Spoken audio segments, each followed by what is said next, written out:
الدين. إخوتي الكرام، السلام عليكم ورحمة الله تعالى وبركاته.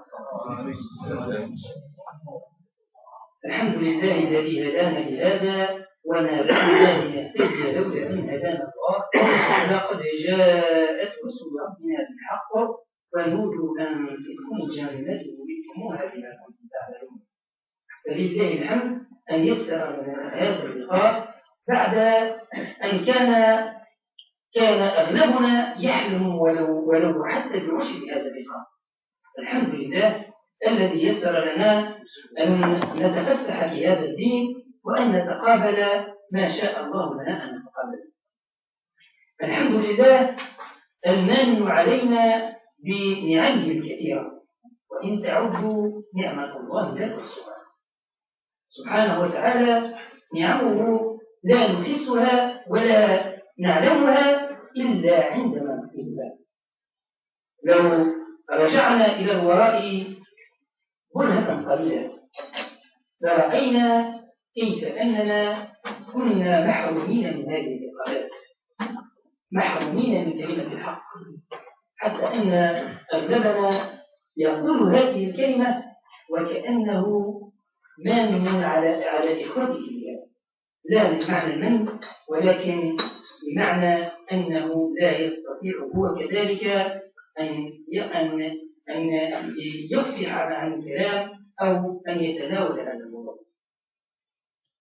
قبل كل شيء صدقوني يخجل الإنسان من مشائخه، ولكن سأحاول أن أقتصر قدر الإمكان حتى أجعل السهرة متداولة بين المشائخ.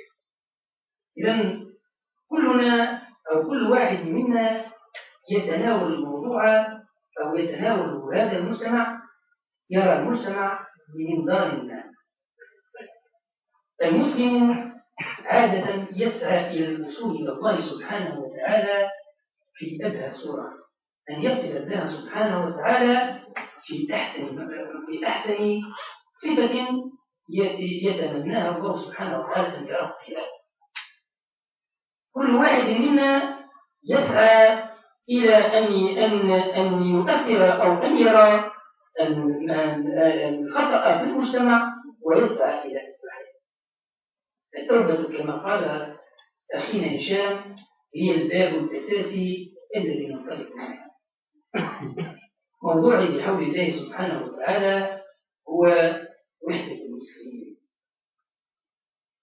ليس هو ببعيد عن باب التوبة، ولكن هو قريب جدا من الأمراض التي نعيشها معشر المسلمين، من الأمراض التي نتوهم أننا نعيشها.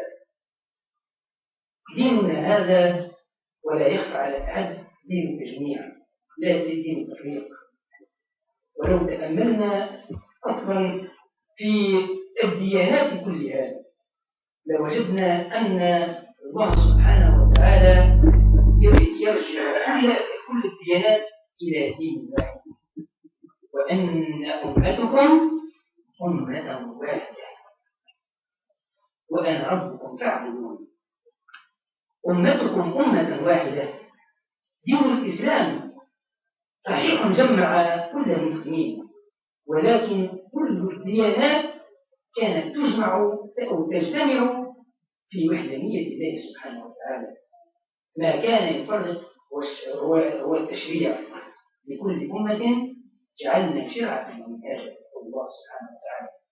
يعني ما كان يفرق الديانات هي التشريع لا المنهج. المنهج كان واحدا وهو عبادة الله سبحانه وتعالى. المنهج كان واحدا هو الوصول إلى الله سبحانه وتعالى.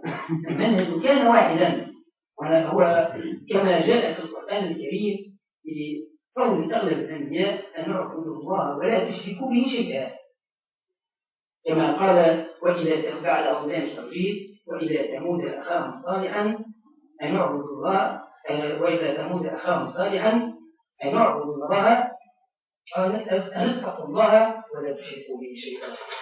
يعني كان المنهج منهجا واحدا. كان كل الأنبياء كانوا يدعون إلى عبادة الله سبحانه وتعالى. ومنهج التوحيد عندنا هو المنهج الأساسي. الهدف الأساسي من اعتناقنا للإسلام أو من تقاربنا إلى الله سبحانه وتعالى كان الوصول إلى الله سبحانه وتعالى. لو تأملنا في العبادات اليومية التي فرضت علينا عبادة رأينا كيف أن الفرائض الخمس هي فرائض تجميلية. الله سبحانه وتعالى أول ما بنى الإسلام بني الإسلام على الخمس: شهادة أن لا إله إلا الله وأن محمدا رسول الله، عقيدة التوحيد، عقيدة القرب إلى الله، أن لا إله إلا الله وأن محمدا رسول الله. كذلك لو تأملنا في الصلاة، لو تأملنا بنظرة واسعة إلى هذه الصلاة لوجدنا كل المسلمين يقفون على صف واحد في وقت واحد على منهج واحد. لم نختلف أبدا في أعداد الركعات، لم نختلف أبدا في أوقات الصلوات، لم نختلف أبدا في تجميعنا أو في وقوفنا صفا واحدا في الصلاة. هذا المنهج الثاني، هذا الركن الثاني. الصوم كذلك، كل المسلمين يصومون شهرا على اختلاف الرؤى، ولكن الشهر هو الشهر. كل المسلمين يصومون رمضان. انظروا إلى أسلوب هذا الدين، إلى أسلوب الله سبحانه وتعالى في التجميع.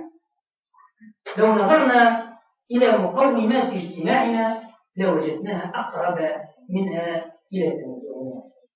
مقومات الاجتماع عندنا في هذا الدين تجعلنا نتقارب أكثر مما نتباعد. لو نظرنا كذلك إلى الزكاة، كل الناس سواسية، المقدار هو المقدار، النصاب هو النصاب، كل الناس سواسية. لو نظرنا إلى الحج وما أدراك الحج، الوقوف في الحج، الإحرام في الحج، الإحرام في الحج يستوي فيه الصغير والكبير، يستوي فيه الغني والفقير، كلهم لابسون بخرقتين يلاقي الله سبحانه وتعالى.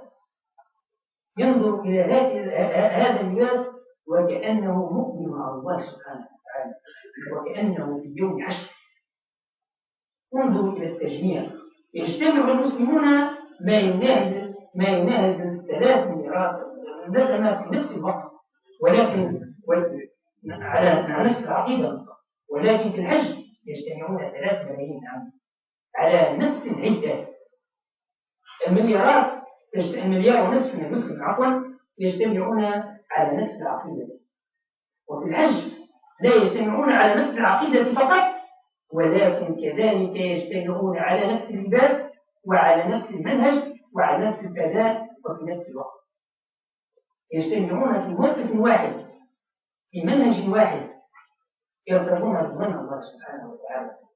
انظروا إلى عقيدة التوحيد عندنا، انظروا إلى مقومات وحدتنا، انظروا إلى قربنا إلى بعضنا. كذلك لو نظرنا في أغلب المسائل الفقهية رأينا أن الإجماع مقدم على الإفراد عند أغلب العلماء، وعند الشيخ عندنا يحاول الله يعطينا ونبدأ بعد. عادة كل المسائل مثلا في قول رسول الله صلى الله عليه وسلم: الجماعة رحمة والفرقة عذاب. وكذلك ما اجتمع قوم إلى غير ذلك.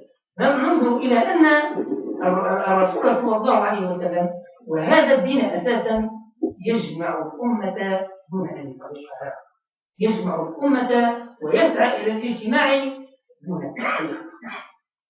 فما بالنا في هذا الوقت نكفر بعضنا بعضا ونفرق بين بعضنا بعضا لمجرد اختلافات لا في الأصول ولكن في الفروع.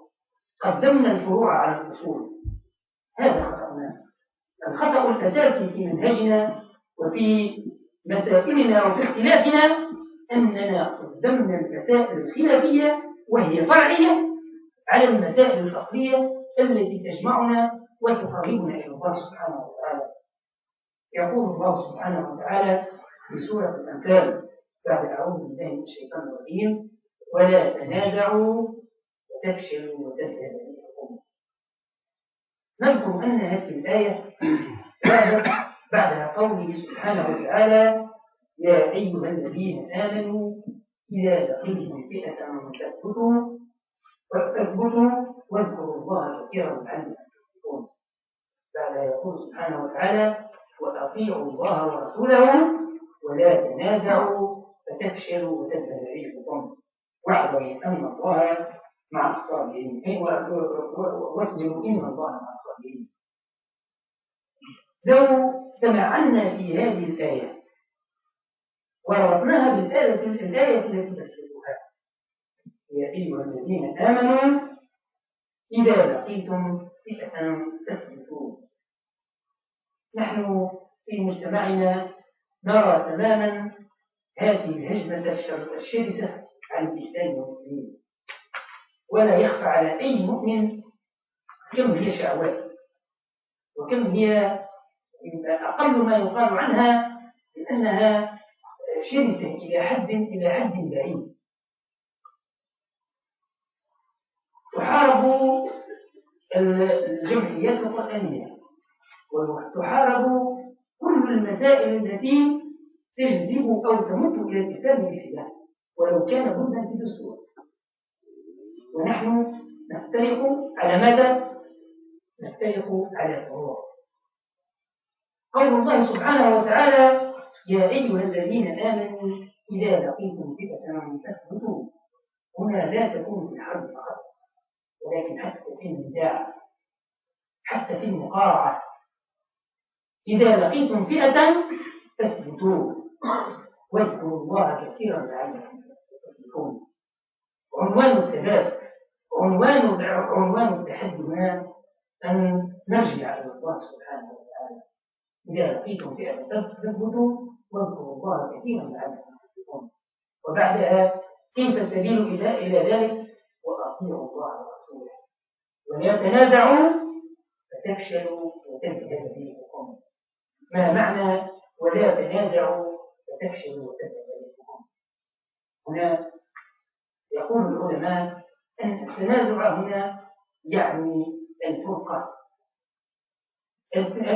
لا بد أن نفرق بين الاختلاف في الرأي وبين النزاع والتنازع، وكذلك نخرج كثيرا بين المسألتين. الأولى ترتبط بقوله تعالى وأمرهم شورى بينهم، وهذا الاختلاف في الرأي. أن تخالفني في الرأي فهذا مطلوب، اختلاف العلماء رحمة.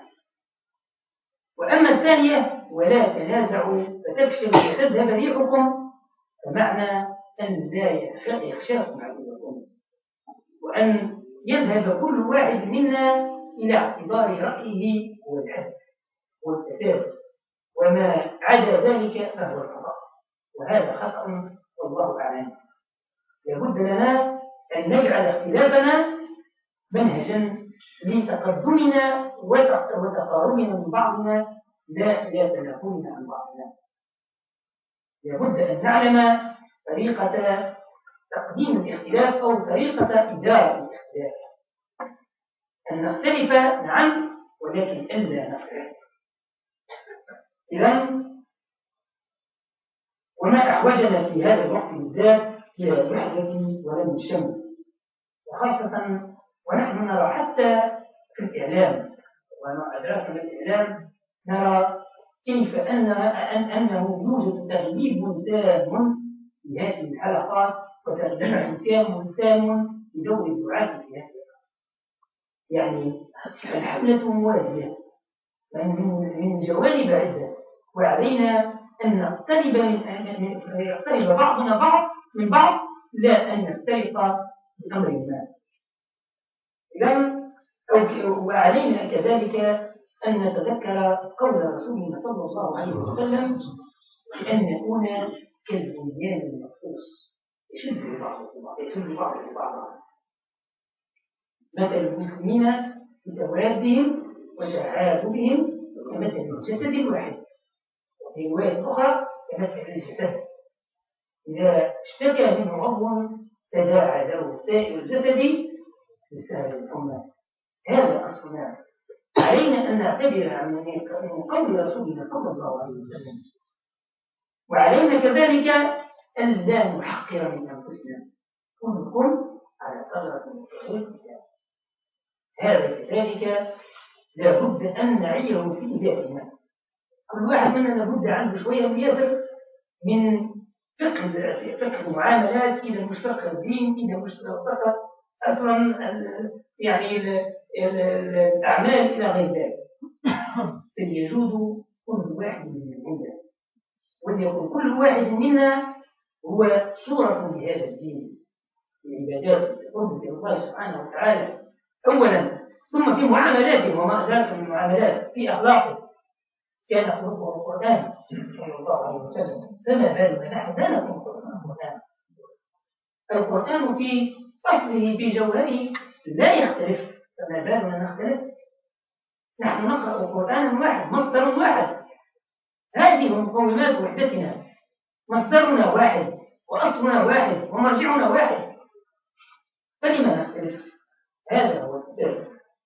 إذن يقول صلى الله عليه وسلم كما ورد في سنن أبي داود: ما من مسلم إلا هو قائم عليه السلام إلا هو قائم على ثغرة من ثغور الإسلام، فمن استطاع ألا يؤتى الإسلام من ثغرته فليفعل. لابد لنا أن ننتبه أن كل واحد منا هو يمثل الإسلام بتصرفاته، بقربه إلى الله، بقربه إلى الناس، بمعاملاته مع الدنيوية، بمعاملاته المادية. الإسلام لا يجزأ، الإسلام كله لا يجزأ. معناش احنا أقيم الفرض وانقبل هذه مش موجودة عليه. الأصل تاعنا عن احنا لابد أن نعتبر أن كل أعمالنا توزن بميزان واحد، أن نرجع أعمالنا كلها إلى الله ورسوله، إلى مقياس واحد، إلى مرجعية واحدة، إلى علم واحد، هو علم الله سبحانه وتعالى.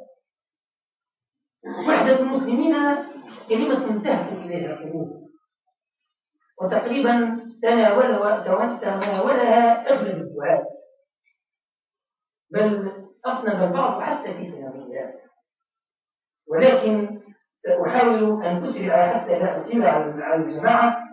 إذن تناولها المسلمون منذ القرون الأولى على اختلاف مناهجهم وعلى اختلاف مآربهم. اختلفوا نعم، ولكن تناولوا مسألة الإيمان تمام التناول. يعني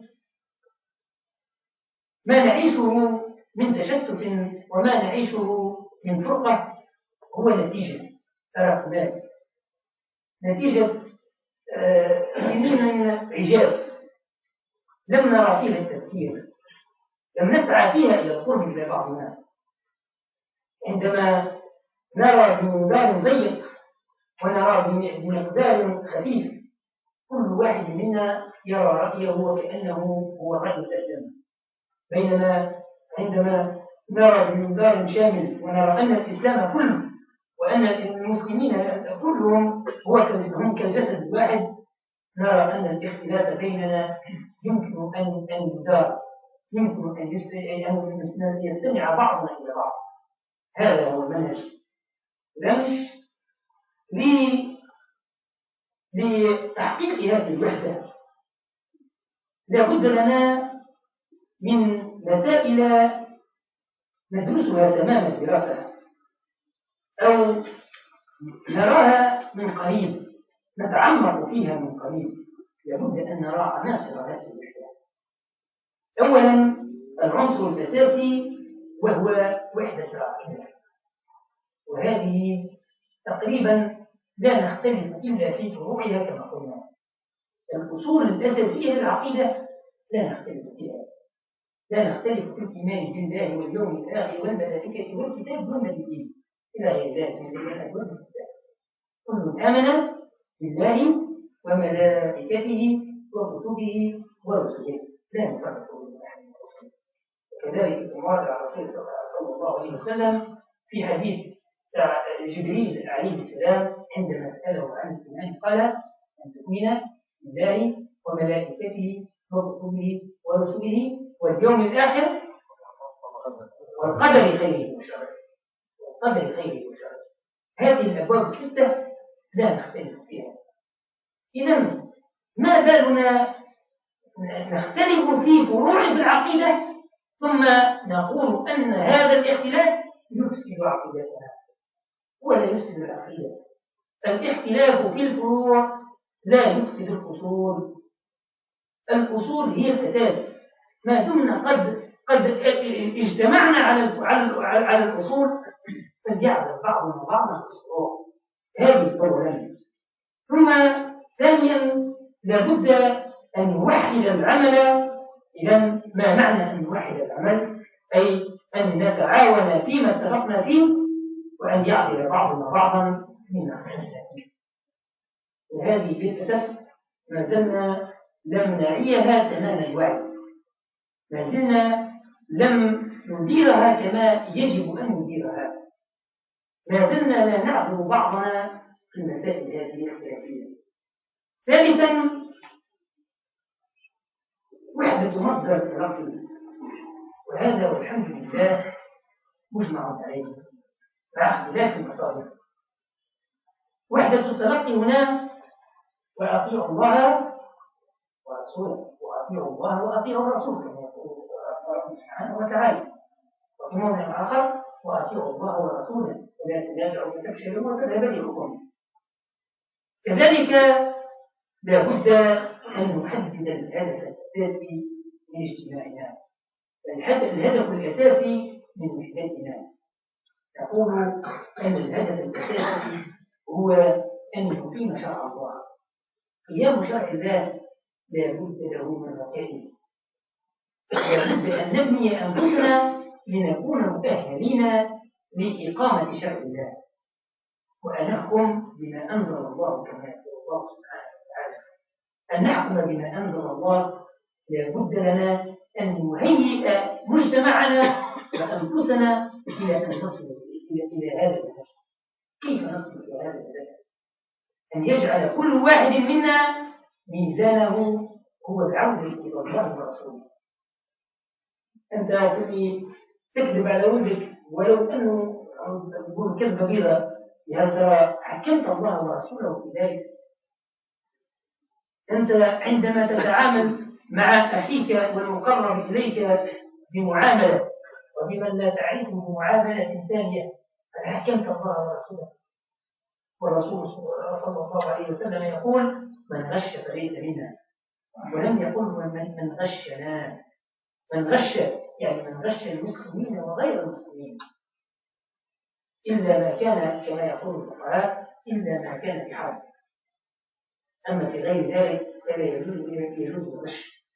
هل ترى بدأنا بأنفسنا حتى نهيئ لقيام شرع الله أم هل بدأنا بإصلاح أنفسنا؟ لابد أن كل واحد منا، وهذا يرجع إلى باب التوبة كما قال أخونا هشام من قليل، لابد أن كل واحد منا أن يقف مع نفسه وقفة حق، وقفة تأمل، وقفة رجوع، وقفة تذكير، وقفة رعاية، وقفة رجوع إلى الله سبحانه وتعالى وإلى رسوله. هذه ثانيا. إذن النقطة الخامسة هي الوحدة في الخصال. وكما يقول صلى الله عليه وسلم إنما بعثتم لأتمم المكارم والأخلاق. يقول الله سبحانه وتعالى ومن يتفكر في آيات الله سبحان الله يمر الإنسان على الآية مئات بل آلاف المرات، وفي بعض الأحيان يقرأها وكأنه قرأها لأول مرة، وكأنه يسمعها لأول مرة. يقول الله سبحانه وتعالى ليس البر أن تولوا وجوهكم قبل المشرق والمغرب. أين البر إذن؟ ولكن البر من آمن بالله واليوم الآخر والملائكة والكتاب والنبيين وآتى المال.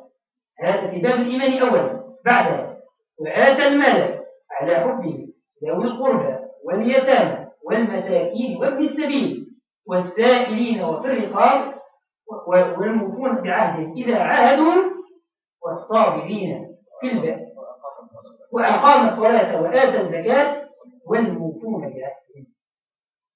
أتى في هذه الآيات بباب الإيمان، ثم باب النفقة وباب العبادات، ثم باب المعاملات. كل الأبواب. ليس البر بأن نقف للصلاة، بل أن نقيم الصلاة. الفرق شاسع بين أن نصلي وأن نقيم الصلاة. أن نصلي هذا يعني أن نتوجه إلى القبلة وننوي الصلاة شفاء وكفاء. أما أن نقيم الصلاة في ذاتنا، أن تكون الصلاة دافعة لنا أن نبتعد عن الفحشاء والمنكر. إن الصلاة كانت تنهى عن الفحشاء، إن الصلاة تنهى عن الفحشاء والمنكر وذكر الله أكبر. لابد أن ننتبه إلى هذه المسألة. باب المعاملات، باب العمل هذا ما زلنا بعيدين كل البعد عنه. نحن نصلي نعم، ولكن أغلبنا لا يقيم الصلاة. نحن نختصر الدين في هذا الالتقاء للصلاة الخمس، بينما الأصل فيه أن يكون كل واحد منا إسلام متحرك، أن يكون أخلاق لرسوله صلى الله عليه وسلم، أن نتبع نبينا في كل ما يقوم به. هذه هو المسألة. كذلك الوحدة في الثقافة، وهي كذلك تعودنا والحمد لله في هذه السنوات الأخيرة بدأ تحرك نشر الثقافة الإسلامية. أغلبنا تقريبا يجهل الثقافة الإسلامية تماما، بل أن أكثرنا لا يعلم حتى المسائل العادية في السيرة، وهذا سببه أساسا لسنوات الإجابة. لكن لابد أن ننتبه إخوة الكرام في هذه السنوات. صحيح أن المسألة باتت هينة، ولكن هي حجة علينا قبل أن تكون حجة لنا. سنسأل عن هذا اليوم، سنسأل عن هذا الوقت، سنسأل عن هذه الخيرات التي يسر الله لنا سبحانه وتعالى ويسرها لنا لنتعلم القرآن، لنتعلم الفقه، لنتعلم كل أبواب المعاملات. بينما وللأسف الشديد أغلبنا يعزف عن الحلقات، حتى حلقات تعلم القرآن، وهو أبسط المسائل. نجد في بعض الحلقات مشاركات 4 أو 5 أشخاص، بينما للأسف الشديد هذا لا يجوز. ذلك أننا سنسأل عن هذه الحلقات، هل عمرناها أم لا؟ سنسأل عن هذا الوقت، استغللناه كما يجب أم لا؟ سنسأل عن الوقت كيف ذهب وأين قضيناه. هذه حجة علينا لا حجة لنا. ثم وهو الباب الأخير، لا بد لنا أن نوحد المشاعر. المسلم أخو المسلم، المسلم يتقارب مع المسلم، المسلم يحن إلى أخيه المسلم. هذا اللقاء نحن له كثيرا. هذه الكلمات تقريبا ننتظرها منذ سنين، أي نعم، ولكن نحس كأنها قريبة جدا إلينا.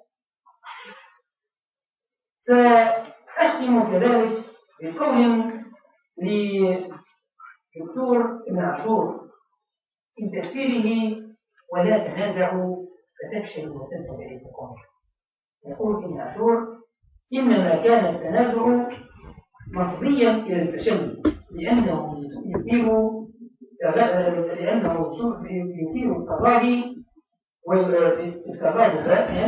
التغاضب ويزيد التعاون بين القوم، ويحدث فيهم أن يتربص بعضهم ببعض الدوائر، ويحدث في نفوسهم الاشتغال بألقاء بعضهم بعضا وتوقع عدم الإلفاء المصير عند مقصد الكتاب. فيصرف عن توجهه إلى شغل واحد فيه نفع جميعا، وينصرف الجيش عن الإقدام على أعدائهم فيتمكن منه والعياذ بالله. وهذا تصديق لقول الله سبحانه وتعالى كذلك في سورة آل عمران: وَلْتَكُنْ مِنكُمْ أُمَّةٌ يدعون إلى الخير ويأمرون بالمعروف وينهون عن المنكر وأولئك هم المفلحون. ولا تكونوا كالذين تفرقوا واختلفوا من بعد ما جاءهم البينات وأولئك لهم عذاب عظيم.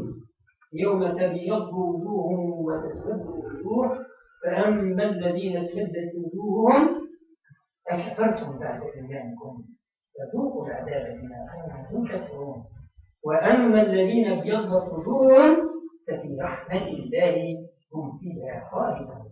جعلني الله وإياكم في رحمة الله، ونفعنا وإياكم بتعاليم كتابه إنه هو السميع العليم. أقول قولي هذا وأستغفر الله لي ولكم. سبحان ربك رب العزة عما يصفون، وسلام على المرسلين والحمد لله رب العالمين.